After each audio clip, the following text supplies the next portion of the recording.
Bayangkan sebuah organisasi yang punya jamaah lebih banyak dari penduduk gabungan Malaysia, Singapura, dan Australia. Tapi tiap kali mau milih ketua, tensinya lebih panas dari final Piala Dunia. Selamat datang di Muktamar NU 2026. Ini bukan sekadar kumpul kiai pakai sarung, ini adalah pertempuran memperebutkan stempel keagamaan paling berpengaruh di dunia. Di tengah isu jual beli jabatan yang makin kencang, aku nggak bakal kasih kamu narasi teks buku sejarah yang membosankan. Kita bakal bedah dapur NU. Kenapa organisasi yang harusnya jadi kompas moral bangsa sekarang malah dituduh jadi onderbau kekuasaan? Kita bakal kuliti satu persatu kandidat terkuat dari petahana sampai sang pemberontak, dan kenapa Muktamar Agustus nanti di Jakarta atau Surabaya bakal jadi titik penentu. Apakah NU bakal kembali ke umat atau selamanya terjebak dalam transaksi kursi menteri? Siapkan kopi kamu, ini bakal panjang dan tajam. Kita harus tarik garis ke belakang dulu supaya nggak gagal paham. NU lahir tahun 1926 itu tujuannya mulia, menjaga tradisi pesantren dan melawan kolonialisme. Tapi penyakit syahwat politik ini bukan barang baru. Ingat tahun 1952 NU pernah keluar dari Masyumi dan jadi partai politik sendiri.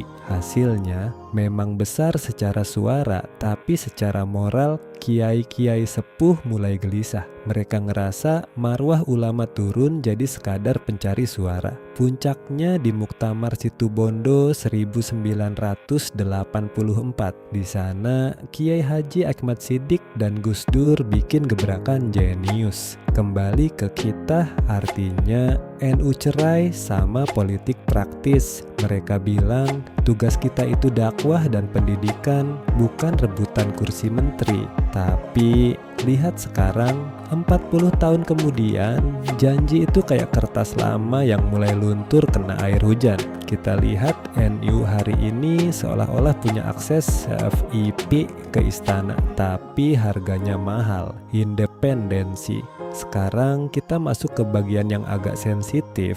Kamu ngerasa nggak sih belakangan ini suara PBNU itu sinkron banget sama narasi pemerintah? Dari urusan tambang sampai kebijakan ekonomi. Banyak pengamat bilang ini adalah era NU-isasi birokrasi. Banyak kader terbaik NU duduk di kursi strategis dari menteri sampai komisaris. Secara sekilas itu bagus, tapi dampaknya ke akar rumput ngeri guys. Ketika NU terlalu dekat sama penguasa, mereka kehilangan daya kritis. Saat ada petani di pelosok Jawa yang notabene warga NU, tanahnya terancam proyek strategis nasional, kemana mereka mengadu? Harusnya ke PBNU. Tapi kalau PBNU-nya lagi asik ngopi bareng pengambil kebijakan, suaranya jadi nggak keluar.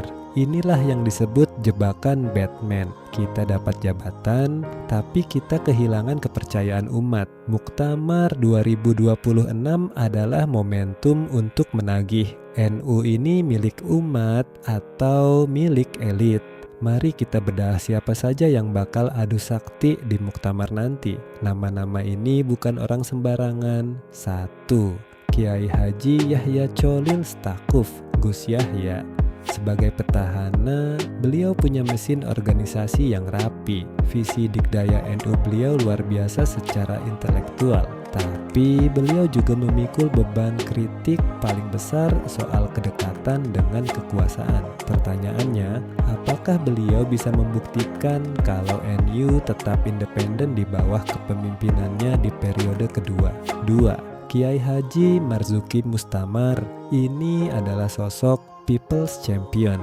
Beliau dicopot dari ketua PWNU Jatim, dan itu justru bikin simpati warga NU mengalir deras. Gaya bicaranya to the point, khas kiai pesantren yang nggak neko-neko. Beliau adalah simbol perlawanan daerah terhadap pusat yang dianggap terlalu Jakarta sentris. 3. Kiai Haji Abdussalam Shohib Gus Salam. salah satu penggerak Khitah Tebuireng. Beliau vokal banget soal pentingnya NU menjaga jarak dengan politik. Kalau beliau atau gerbongnya maju, narasi utamanya jelas. Bersihkan NU dari kepentingan politik praktis 2029. 4. Kandidat kuda hitam, jangan lupakan nama-nama seperti Kiai Haji Nasaruddin Umar yang punya profil tenang dan bisa diterima semua pihak, atau bahkan manuver politisi seperti Cak Imin yang meski secara aturan sulit, tapi dalam politik NU apapun bisa terjadi di menit-menit terakhir. Aku mau cerita dikit, aku pernah ngobrol sama seorang kiai di kampung. Beliau bilang, kita di bawah ini nggak butuh menteri dari NU, kita butuh NU yang bisa bantu madrasah kita yang mau roboh. Realitanya ada kesenjangan, gap besar.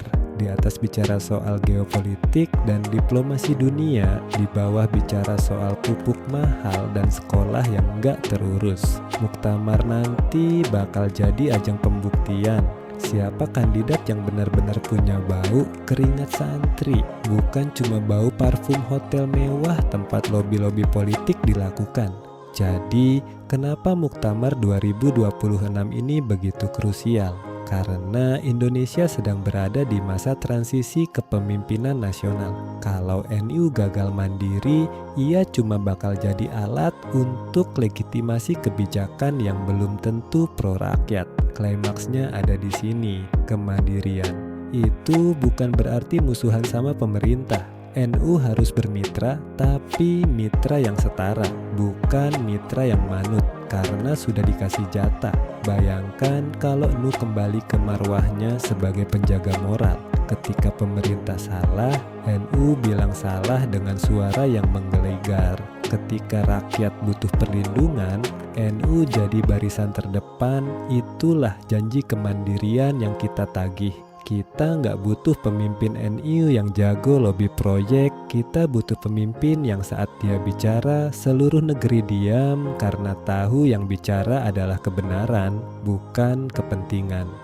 Tapi jujur ya, tantangan NU ke depan itu jauh lebih ngeri daripada sekadar urusan siapa yang menang di Muktamar. Kita bicara soal isu domestik yang lagi mencekik. Pertama, soal kedaulatan sumber daya alam dan agraria. NU itu organisasinya rakyat kecil, petani, dan nelayan. PR besar buat pemimpin terpilih nanti adalah berani nggak NU jadi garda depan saat tanah rakyat dirampas atas nama investasi. Kita butuh fatwa-fatwa bahsul masail yang nggak cuma bicara hukum ibadah, tapi bicara hukum menjarah ruang hidup rakyat. Muktamar 2026 harus melahirkan komitmen bahwa NU bukan stempel pengusaha, tapi perisai bagi warga yang terpinggirkan. Kedua, kita bicara soal krisis mental dan pendidikan di akar rumput. Kamu lihat sendiri kan, gimana isu judi online dan pinjol lagi menghancurkan pondasi ekonomi warga desa. Ini PR besar. PBNU jangan cuma sibuk bicara geopolitik di panggung dunia, sementara di bawah warganya lagi berdarah-darah karena edukasi literasi keuangan dan spiritual yang bolong. Muktamar nanti harus merumuskan gimana ribuan pesantren bisa jadi pusat pemulihan ekonomi dan mental warga, bukan cuma jadi lumbung suara saat musim kampanye tiba. Lalu ada isu transisi kepemimpinan nasional pasca 2024.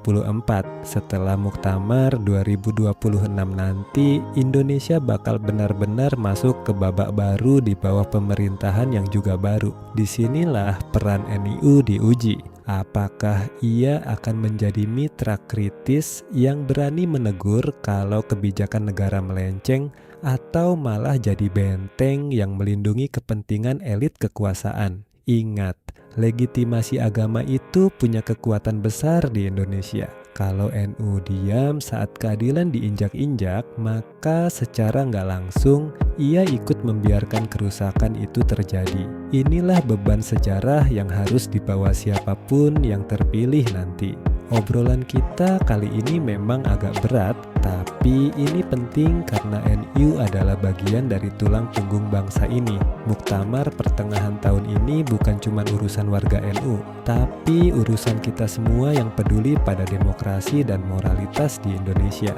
Nah, dari deretan nama kandidat tadi, atau mungkin ada nama lain yang menurutmu lebih pas buat memimpin NU di abad kedua ini?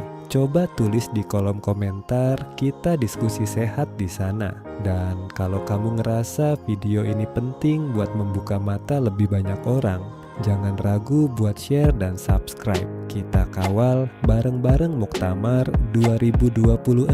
Sampai jumpa di bedah sejarah berikutnya. Kalau kamu suka dengan video ini, jangan lupa like, komen, share, dan subscribe.